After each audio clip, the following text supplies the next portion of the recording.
অধ্যাপক মোহাম্মদ ইউনূসের নেতৃত্বে অন্তর্বর্তী সরকার গঠনের দিন ৮ আগস্টকে নতুন বাংলাদেশ দিবস ঘোষণা করার আপত্তি জানিয়েছেন জাতীয় নাগরিক পার্টির শীর্ষস্থানীয় তিন নেতা সার্জিস আলম, হাসনাত আব্দুল্লাহ ও আখতার হোসেন। বৃহস্পতিবার বিকেলে প্রায় কাছাকাছি সময়ে তিন নেতা তাদের আপত্তি জানিয়ে নিজেদের ফেসবুকে পোস্ট দেন। পোস্টে এনসিপির দক্ষিণাঞ্চলের মুখ্য সংগঠক হাসনাত আব্দুল্লাহ লিখেন, নতুন বাংলাদেশের জন্ম হয়েছে ৫ আগস্ট, ৮ আগস্ট না। ৫ আগস্টের সাধারণ ছাত্র জনতার এই অর্জনকে সরকারের কক্ষিগত করার চেষ্টা মেনে নেওয়া হবে না। এনসিপির সদস্য সচিব আখতার হোসেন লিখেছেন, নতুন বাংলাদেশ দিবস সেদিন হবে যেদিন জুলাই ঘোষণাপত্র আসবে, যেদিন মৌলিক সংস্কারের ভিত্তিতে জুলাই সনদ হবে।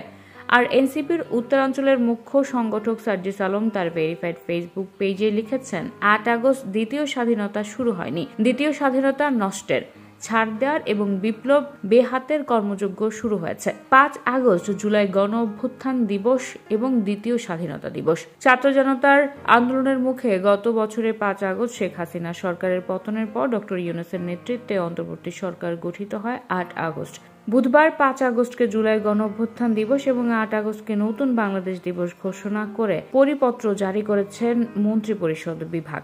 একই সঙ্গে গত বছর আওয়ামী লীগ সরকার বিরোধী আন্দোলন নতুন মাত্রা পেয়েছিল, যেদিন সেই ১৬ জুলাইকে শহীদ আবু সাইদ দিবস ঘোষণা করা হয়। ওই দিন গুলিবিদ্ধ হয়ে প্রথম নিহত হন রংপুরের বেগম রোকেয়া বিশ্ববিদ্যালয়ের ইংরেজি বিভাগের শিক্ষার্থী আবু সাইদ, যিনি জুলাই গণ অভ্যুত্থানের প্রথম শহীদ।